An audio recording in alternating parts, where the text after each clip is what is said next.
எவ்வளோ வெள்ளை முடி இருக்குது, இவருக்கு தான் வந்து லைவாக ரிசல்ட் நம்ம காட்ட போகிறோம். இப்படி தான் அப்ளை பண்ணணும். வாரத்தில் 3 நாள், ஒரு நாள் விட்டு ஒரு நாள் நைட் அப்ளை பண்ணிட்டு நல்லா ஒரு 5 நிமிஷம் மசாஜ் பண்ணி விட்டு ஒரு 8 மணி நேரமாவது உங்கள் தலையில் இருக்கணும். ஓகேங்களா?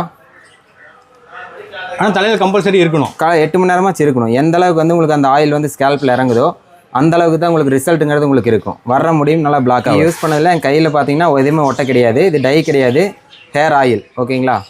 ஆயில் தான் இது. முழுக்க முழுக்க இயற்கையாக தயாரிக்கப்பட்டது, வெப்பாலையில் தயாரிக்கப்பட்டது. ஓகேங்களா? ஓகே. இப்போ இவருக்கு வந்து எவ்வளோ நாள் நம்ம யூஸ் பண்ணுற மாதிரி இருக்கும்? ஒரு 4லேருந்து ஒரு 5 பாட்டில் வரைக்கும் யூஸ் பண்ணாலே போதுமானது. ஓகே. நீங்கள் எடுத்தோன்னே வந்து உங்களுக்கு டை மாதிரி எல்லாம் பிடிக்காது. நீங்கள் யூஸ் பண்ண கொஞ்சம் கொஞ்சமாக தான் சேஞ்ச் ஆகிட்டு பாருங்க. இப்போ தெரியுது அந்த பிளாக்கு. ஆமாங்க, யூஸ் பண்ண தான் உங்களுக்கு கொஞ்சம் கொஞ்சமாக சேஞ்சஸ் ஆகும். இப்போல்லாம் பிளாக்காக தான் இருக்குது. ஆமாங்க, இப்போ யூஸ் பண்ணதையும் உங்களுக்கு பார்த்தீங்கன்னா உங்களுக்கு ஒரு 50% பிளாக் செட் தெரியுதுங்களா? ஆமாம். யூஸ் பண்ண தான் உங்களுக்கு கொஞ்சம் கொஞ்சமாக சேஞ்சஸ். உங்கள்கிட்ட பார்த்தீங்கன்னா நீங்கள் நேர்லையும் கூட வந்து விசிட் பண்ணி வாங்கிட்டு போய்க்கலாம். இல்லை கொரியர் மூலிமா வாங்குறதுனாலும் கீழே போயிட்டு இருக்கிற நம்பருக்கு நீங்கள் கான்டாக்ட் பண்ணி வாங்கிக்கலாம்.